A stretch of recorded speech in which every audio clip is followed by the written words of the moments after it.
नमस्कार, मी संगीता भांडवले. माझ्या आजच्या व्हिडिओमध्ये आपले मनपूर्वक स्वागत.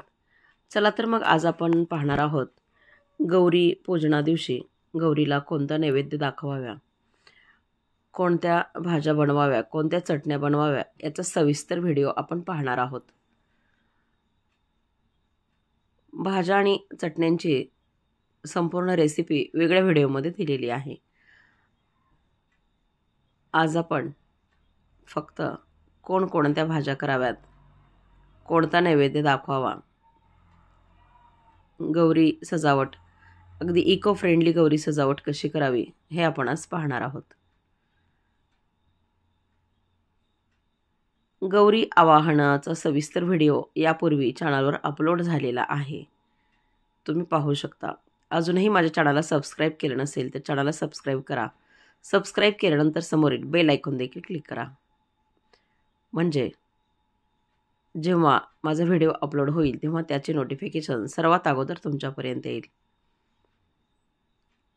गौरी गणपती हा सण 3 दिवसांचा असतो.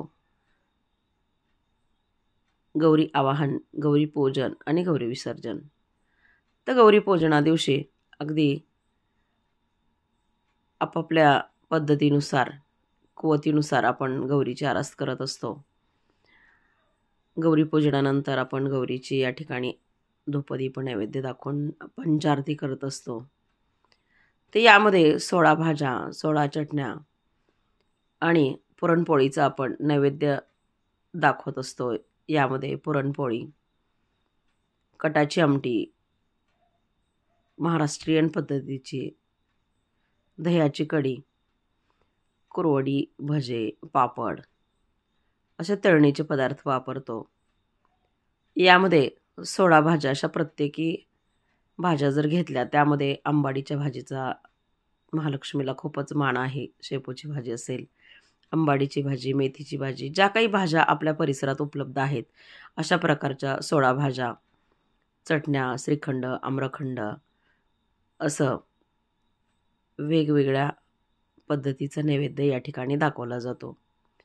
काही ठिकाणी कणकीचे दिवे देखील केले जातात, म्हणजे आपापल्या घराच्या पद्धतीनुसार गौरीपूजन केले जाते. गौरीला जेवण वाढत असताना केळीच्या पानावर त्याचा मान आहे. अगदी सागर संगीत भोजन आपण या ठिकाणी दिलेलं आहे. सध्या पितळी ट्रेंड असल्यामुळे या ठिकाणी पितळी ताटात जर जेवायला वाढायचं असेल तर तत्पूर्वी त्या ताटामध्ये केळीची पाने घालावीत, म्हणजेच आपलं दोन्हीही हेतू साध्य होतो.